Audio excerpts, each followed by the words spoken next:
Today I'll be showing you how I replaced the glass and also the digitizer on the iPhone X screen. Now, as a kind of a disclaimer, I would say that this is a very difficult repair.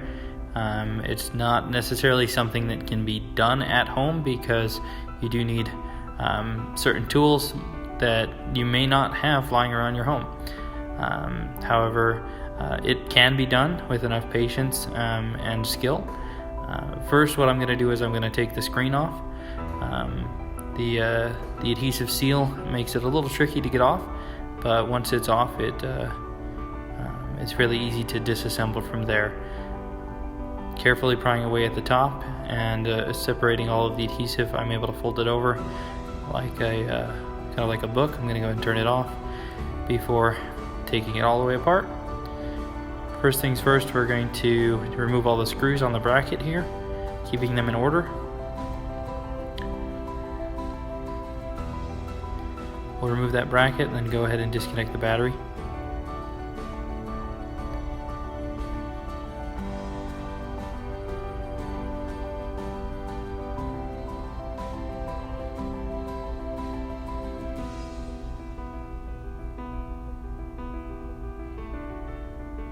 Next, I'm going to go ahead and remove the proximity sensor flex cable that also has on it the ear speaker and the microphone for Siri and for voice command. And I'm going to gently pry up on the proximity sensors there and the light sensor up top to remove them.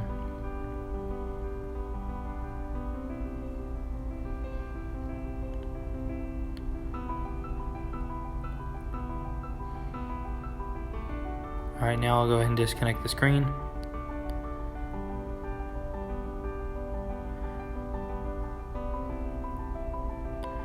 And I'm going to pull away the camera holder up here.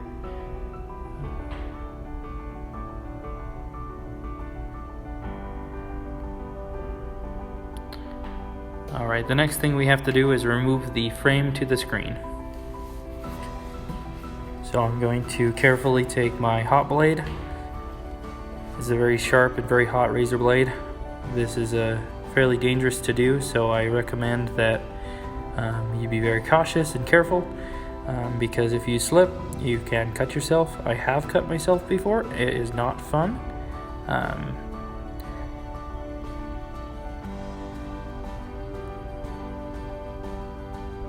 Take your time. This whole video is sped up fairly quickly. I want to be able to show everything without leaving parts out. So I do it fairly quickly, but hopefully you get the gist of where and how I do things. I will say I don't really appreciate videos that kind of clip out important segments where they just show you, every, 10th step in the repair. It's like what happens in between. So I like to show all of that. So here I'm going to take the blade to the corners, carefully pulling those around, cutting off the bezel.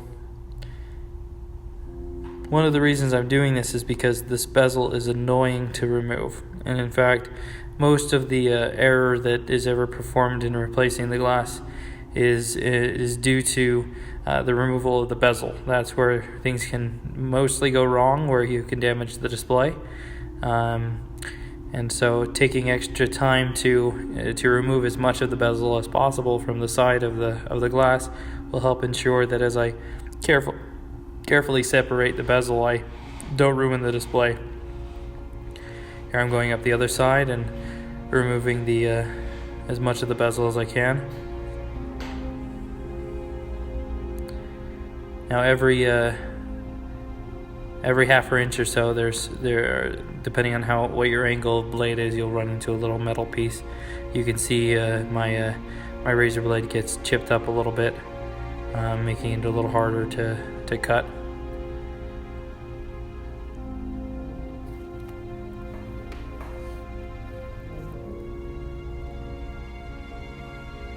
Sorry, this is kind of out of view.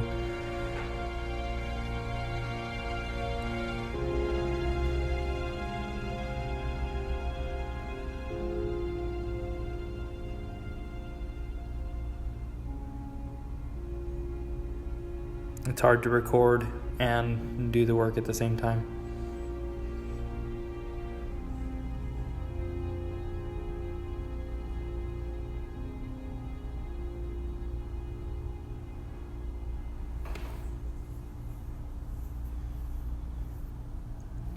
I think I've got most of the bezel off, enough that we can start to try to remove it.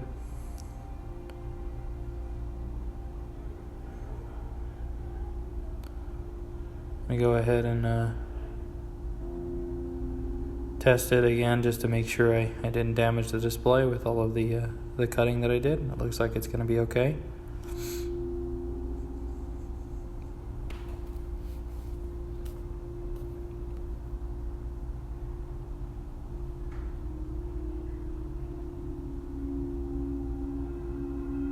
Next, I'm going to put some tape down all the way up to the edge of the glass on either side to ensure a flat surface as I put this on my heat plate with my suction.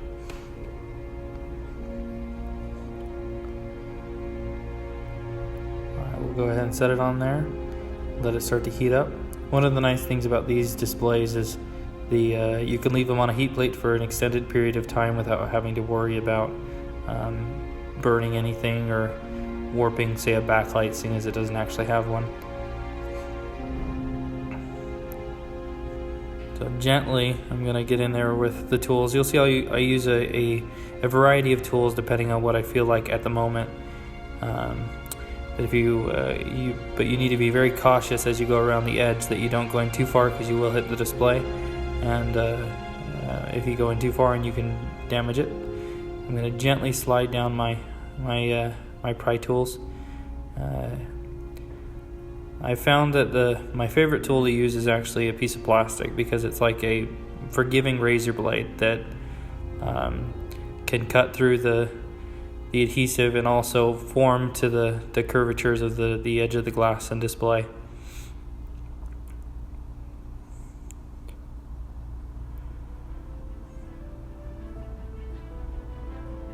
It's not the most rigid thing in the world, but it will help. It looks like I forgot some of the bezel. I'll go ahead and see if I can remove that.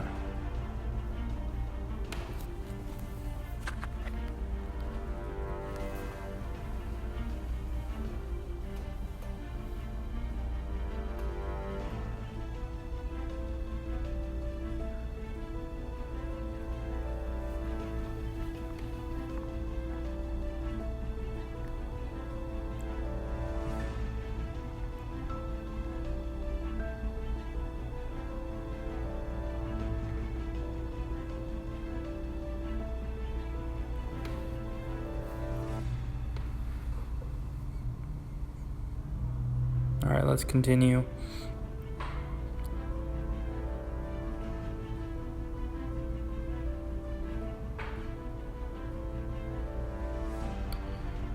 One of the areas that you have to be really cautious about is towards the bottom. You've got not only the display, but the digitizer flex cables are basically the bottom of the glass, and so you have to be very careful when you're working around that area. And of course, everywhere right after you get past the glass is the display around the bezel. So I'll go ahead and I'll cut gently pry up and cut the bezel frame at the bottom. Gently lift up on it.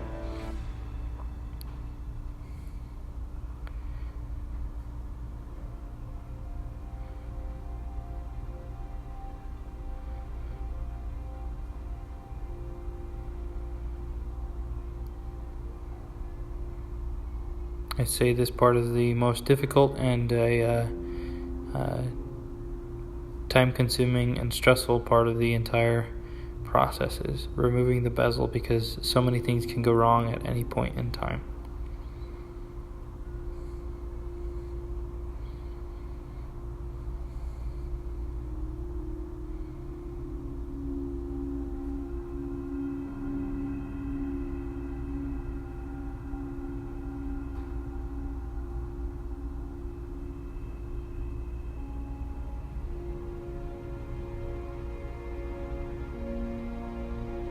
I'll take that piece of plastic again and gently go under the frame and kind of go back and forth like a sawing motion to help relieve the adhesive. I'm going to go do the same thing on the other side.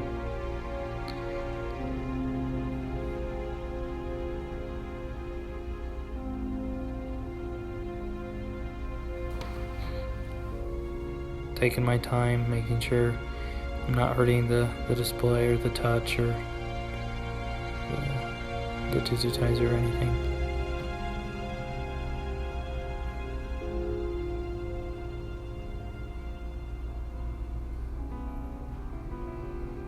So I'm slowly peeling at it while cutting at it.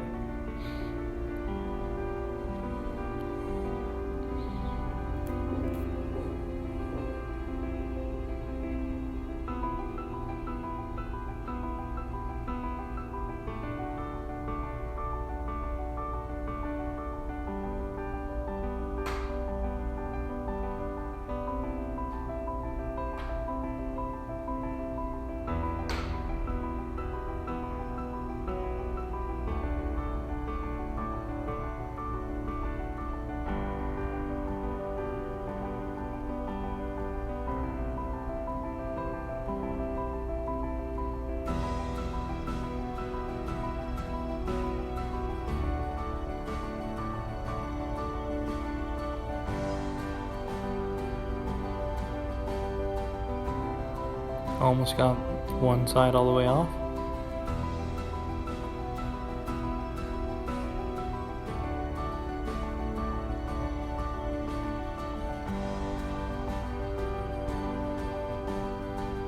There we go. Now let's work around the flex cables on the other side to remove the bezel there. Gently, I'm gonna pull off. And see, this is where the removal of the outer bezel really helps, because otherwise that would have been glued on and would never come off like it did. There we go. Comes off. Alright, I'm going to test it again. There's no point in wasting time if I've damaged the display at all. So from here we'll go ahead and test it out, make sure it still comes on and that everything works. Looks like it's going to be fine.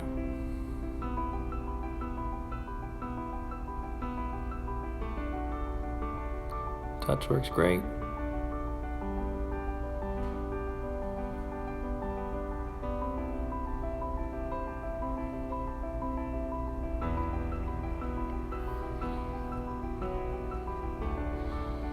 Alright, now that we got a little metal bracket up here for the earpiece, I'm going to make sure I remove that from the glass so it doesn't impede my entering there. And there's a filter there for the light sensor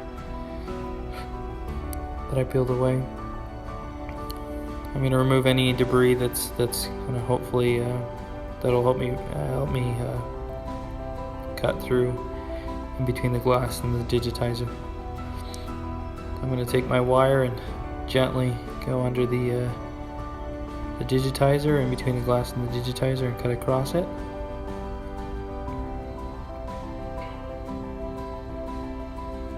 And go back to the other side and do the same thing.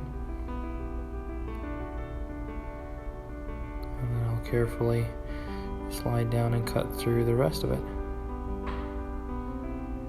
And it should come off.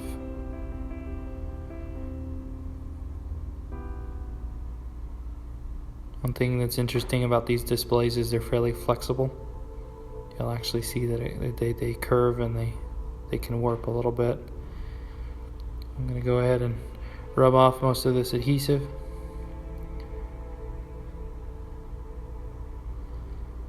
Now as I got to the top, I noticed something really interesting. Although the display looks good and everything works, something happened to the digitizer. Somehow I cut into it. Now the entire display looks good. All the touch functions work except for in the top right corner. No touch. But the display is okay. So we have a solution for this. The solution is to replace the digitizer. Now this is something that isn't easily done, but I'll show you how we do it. Go ahead and set it back on the heat plate. and I'm going to get my wire and I'm going to cut in between the digitizer and the display. It's kind of hard to do because the display is flexible and the digitizer is flexible and very thin. So patience is definitely required here as well. So I'm going to cut down quite a bit on one side, and then I'm going to gently pull up on the digitizer on the other side to get it started so that I have a good entrance point here for the wire. Then once I've found it, I'll be able to cut through and meet up with the other side and completely separate the touchscreen from the display.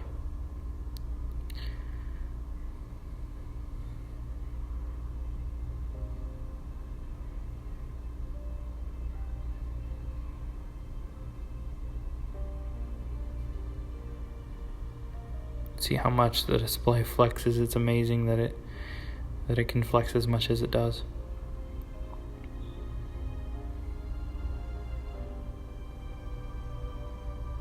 Alright, then I go back up and down multiple times to help relieve the adhesive. It tends to stick to itself again.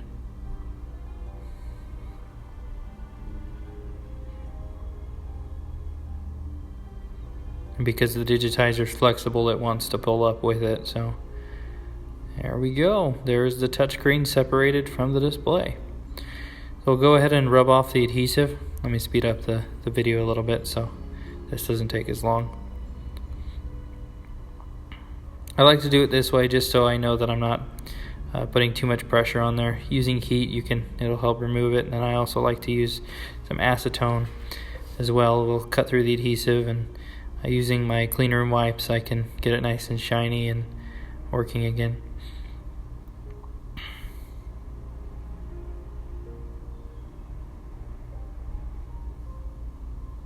A lot of patience is required for this repair, by the way. So right here I've got my new glass with my digitizer already installed on it. I'm going to go ahead and carefully lift up on the flex cable with the solder joints for the touchscreen, add some flux.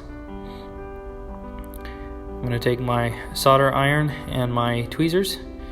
I'm going to separate the two flex cables by wedging my tweezers in between them. And right here you can see wedging, and then I'll carefully use my soldering iron to flow each of those through so that they separate. I'm going to try to pry up the digitizer flex cable. I found it easiest just to put it back on the heat plate and carefully, without damaging the display, using enough heat, carefully removing the rest of the digitizer. Gently, gently, gently scraping at it without hurting the display.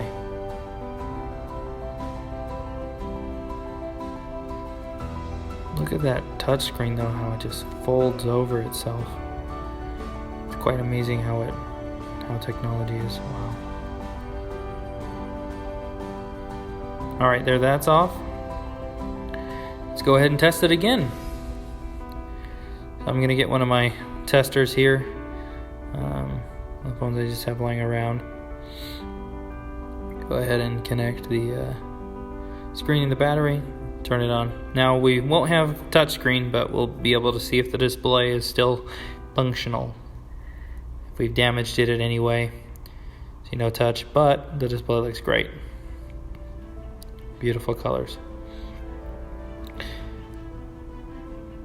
Alright, here I'm lining up my digitizer in glass, and I'm going to be installing some of the Oka on it. So I'm going to line it up with the digitizer. Go ahead and apply some of my sticky tabs and carefully reveal the clean inside of the touchscreen there. Peel off the protector for the Oka and laminate it on.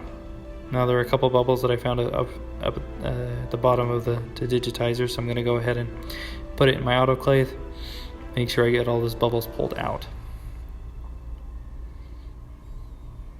Go ahead and stick it in there.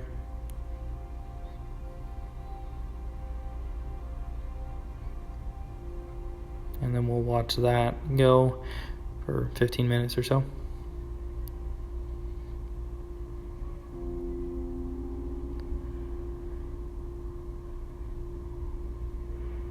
Our 15 minutes are almost up.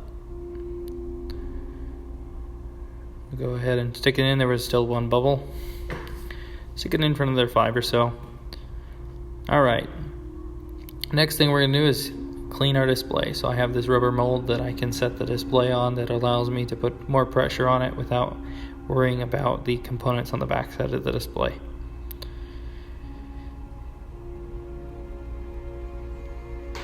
I'm kind of a perfectionist when it comes to making sure there's no dust. Working in the cleanest spaces that I can. So here we'll go ahead and move over the display to my alignment mold. Now I found that this display, probably because it doesn't have the touchscreen, is a little bit more flexible than what I'm normally used to. So I'm going to go ahead and add a couple teen strips of adhesive to hold it in place so that it doesn't move. Align it nice and straight. We'll go ahead and clean it again. Get rid of all of our fingerprints and all the dust. Alright, we'll grab our new digitizer and glass assembly.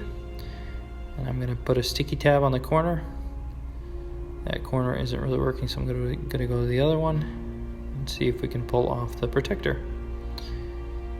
And remove the last speck of dust that I see there, and we'll carefully pull off the protector for the Oka.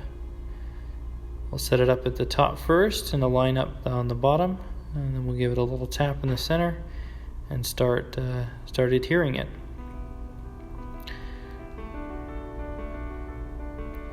Having a little trouble getting it out of the frame, so I'm going to go ahead and set this on the heat plate so that it loosens that adhesive that's holding the display to the frame, so I can pop it out and put it in my laminator.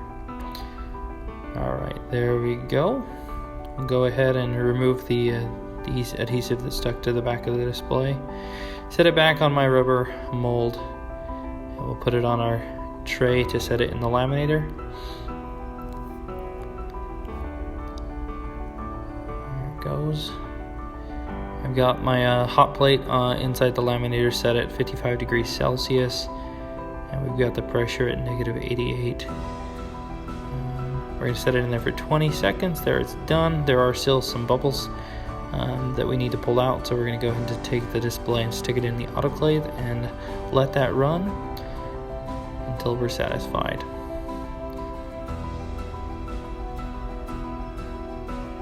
"12 minutes should do. Let's check it. Looks great." Go ahead and connect it again. Now right now we won't have touch, but I want to make sure that the display made it through all that pressure and heat. Looks like new. Like it should work, but wait, the touch doesn't work. Alright, we'll go ahead and take the flex cable and line it up with the other one, and we're going to flow the solder through each one of those solder pads and get the touchscreen working again. Go add some flux and some more solder to it.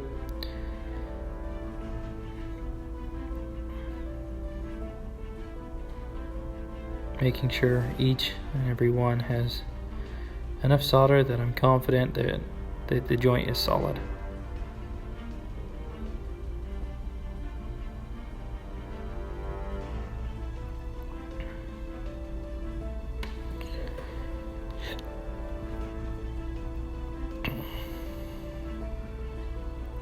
The adhesive there is not as sticky. I need to replace that. But let's go ahead and test it now, just to see if it works.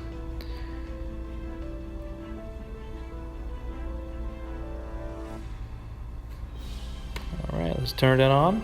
So far so good. Go ahead and test the touch. Looks great. Thanks for watching.